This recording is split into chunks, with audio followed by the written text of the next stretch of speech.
Hi, this is a presentation on Jerome Seymour Bruner. He was born on October 1st, 1915 to Polish Jewish immigrants.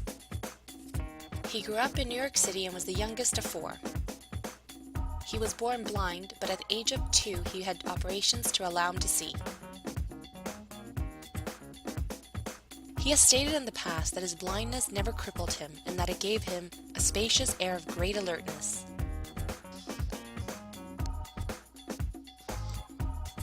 Jerome spent much of his life in academia and was highly educated. His degrees include a bachelor's from Duke, master's and doctorate degrees in psychology from Harvard. He held various types of faculty positions over the years at Harvard and the University of Oxford in the UK. He then returned back to the US to join the faculty at New York University. He has made large contributions to the world of psychology as a pioneer in the field, especially his ideas in human cognitive psychology and cognitive learning theory in educational psychology. His work is influenced by Darwin, Vygotsky, and very heavily by Piaget, with whom he worked with. We will introduce 6 concepts relevant to the early childhood education, which Bruner believed in. A child beginning at infancy develops through 3 stages: the inactive stage, the iconic stage, and the symbolic stage.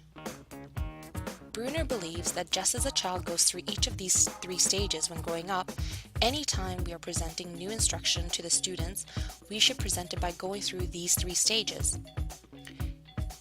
Here are some examples of each stage that Karinka and Roz will talk about. In his view, anytime we're teaching, we should first present a concept in the inactive stage involving direct manipulation of objects. Then we reintroduce the concept in the iconic stage using some form of imagery. And finally, we reintroduce the concept symbolically using words or formula. A child can be taught anything at any stage of early development as long as it is presented in the right manner. This was the underpinning of his spiral curriculum, a preferred way of organizing content to be taught because it follows from how students represent content from the inactive to the symbolic stage. He coined the word scaffolding to describe young children's oral language acquisition. Helped by the parents, when they first start learning to speak, young children are provided with informal instructional formats within which their learning is facilitated. Scaffolding is inspired by Vygotsky's zone of proximal development, a concept where an expert assisting a novice or an apprentice.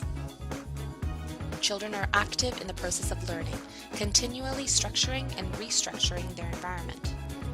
Thus, he is opposed to the view of the passive learner mechanically associating stimuli and responses.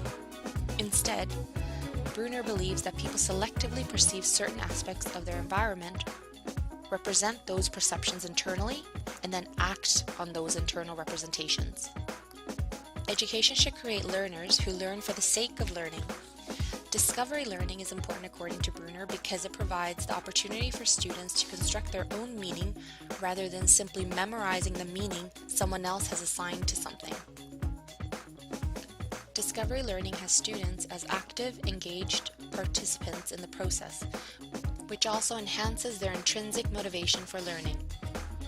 It's through language that we learn about objects and how to understand them. Language is very fundamental according to Bruner.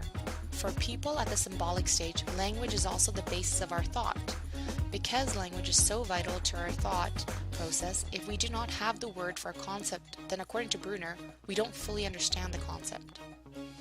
In this sense, our language shapes, to a large extent, that which we are able to learn and know.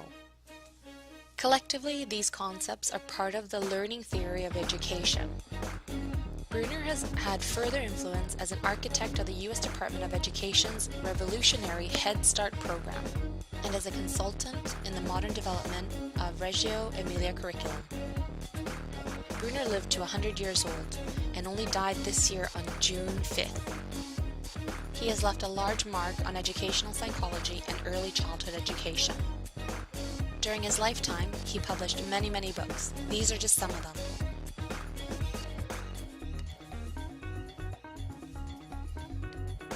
The two most profound books of Bruner are The Process of Education and The Culture of Education. Are there any questions? Thank you for listening.